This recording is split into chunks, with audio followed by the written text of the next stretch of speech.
Welcome back to the channel, my friends. Tonight, we're diving deep into the shadows, exploring places where fear takes root and nightmares come to life. We're talking about abandoned buildings, forgotten hospitals, deserted towns, places where time stands still and whispers from the past linger in the air.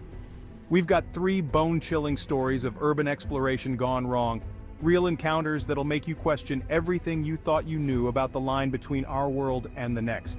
These are the tales of people who dared to venture into the darkness, only to find that some things are best left undisturbed. So, grab a blanket, turn off the lights, and prepare to be thoroughly spooked. And don't forget to hit that subscribe button and turn on notifications. You don't want to miss a single spine-tingling story. Imagine this: a crumbling asylum shrouded in darkness, standing silently at the edge of town. It's the kind of place that draws you in, a beacon for anyone curious about the secrets hidden behind its decaying walls. Our story begins with a group of friends, Mark, Sarah, Chris, and Emily, who shared a fascination with the paranormal. They'd heard the whispers about Cranbrook Mental Hospital, the abandoned asylum on the outskirts of their town, a place steeped in unsettling history. Legends of mistreatment, unexplained deaths, and restless spirits echoed through the years. Driven by a thirst for adventure, they decided to make Cranbrook their next urban exploration target. It was a Friday night, the air thick with anticipation as they pulled up to the rusted gates of the asylum. The setting sun cast long, eerie shadows across the overgrown grounds. Ignoring the prickling sensation on the backs of their necks, they slipped through a broken window and stepped inside.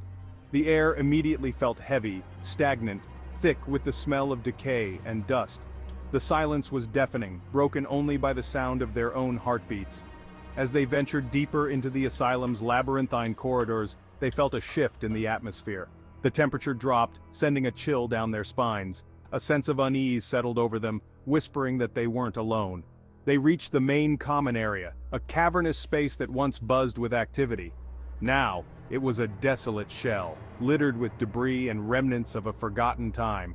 Rusted medical equipment lay scattered about, wheelchairs stood frozen in place, and peeling paint hung from the walls. Sarah swore she saw a shadowy figure dart past a doorway, a fleeting glimpse that sent shivers down her spine. Unnerved but determined to document their adventure, Chris set up his camera equipment. That's when the strange occurrences began. At first it was just a whisper, a faint disembodied voice carried on the edge of their hearing. The whisper grew louder, morphing into a chilling moan that seemed to emanate from the very walls. Then, the temperature plummeted, and a cold, unseen hand brushed against Emily's cheek. Panic welled up inside her. Suddenly, a loud bang echoed from the far end of the common area. They whipped around to face the source of the noise, their hearts pounding. In the dim light, they saw it, a medical cart, overturned on its side, as if thrown by an unseen force. Terror surged through the group. "We need to leave," Mark choked out. They fled back through the asylum's corridors, their fear propelling them forward. They burst out of the asylum into the cool night air, gasping for breath. As they sped away from Cranbrook, they knew they had escaped something truly terrifying. Our next story takes us to the desolate plains of the American West, where a ghost town stands frozen in time. Bodie, California, once a bustling gold mining town, now stands as a haunting reminder of the fleeting nature of fortune. It was here that a trio of urban explorers, Jake, a seasoned photographer, his girlfriend Melissa, an aspiring writer, and Ben, their ever-optimistic friend, found themselves facing the unexplainable. They had heard tales of Bodie's resident spirits, the echoes of miners who met untimely ends. Intrigued, they set off on a road trip, eager to capture the eerie beauty of the ghost town. Arriving at the edge of town, they were greeted by a sight both captivating and unsettling. Wooden buildings, weathered by time and bleached by the relentless desert sun, lined the dusty streets. Saloons that once echoed with laughter now stood silent, their doors creaking in the wind. The air was thick with the silence of ages, broken only by the occasional cry of a hawk. They began their exploration, their cameras clicking away, documenting the remnants of a bygone era. They wandered through abandoned homes, their footsteps echoing on creaking floorboards. They peered into dusty shop windows, their contents frozen in time. As the sun began its slow descent, casting long shadows across the deserted town, they felt a palpable shift in the atmosphere. The air grew heavy, charged with an unseen energy. It was as if the spirits of Bodhi were awakening from their slumber. Inside the old church they heard it, a soft melody, faint but unmistakable. It was the sound of a piano, its keys being pressed, a mournful tune drifting through the dusty air. They exchanged uneasy glances, their hearts pounding. Ben, ever the skeptic, suggested it was just the wind playing tricks on them, but Jake and Melissa couldn't shake the feeling that something truly unexplainable was happening. As darkness enveloped the town, they decided to set up camp on the outskirts. As they huddled around the flames, they noticed a strange light emanating from the church. It flickered in the distance like a beacon in the darkness. Curiosity overcame their apprehension and they cautiously made their way back towards the church. Peeking through a crack in the weathered wooden door, they were met with an astonishing sight. The church, bathed in an ethereal glow, was no longer empty. Standing at the altar, bathed in an otherworldly light, was a translucent figure, its form shimmering. It appeared to be a woman, dressed in a flowing white gown, and at the piano, his fingers dancing across the keys, sat a shadowy figure. The melody continued, a haunting and beautiful tune. Frozen in place, they watched as the spectral figures continued their performance, oblivious to the presence of the living. Our final tale of urban exploration horror takes us to the outskirts of Detroit, where a group of college students stumbled upon a nightmare hidden within the rusted bowels of an abandoned auto factory. There was an undeniable allure to these forgotten giants, relics of a bygone era when Detroit hummed with industrial might. But beneath the layers of grime and decay, a darkness lurked. The group, Kevin, Jessica, and David, were amateur filmmakers, drawn to the gritty aesthetic of urban decay. They saw the abandoned Packard automotive plant as the perfect backdrop for their latest project, a short horror film inspired by the urban legends surrounding the factory. Armed with cameras, tripods, and nervous excitement, they stepped through a broken window and into the cavernous interior of the plant.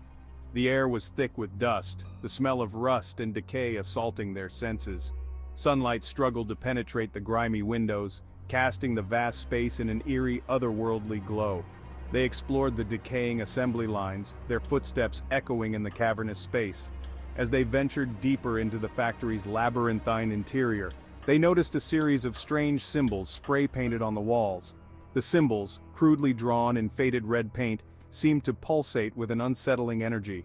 They resembled ancient runes, their meaning unknown but undeniably sinister.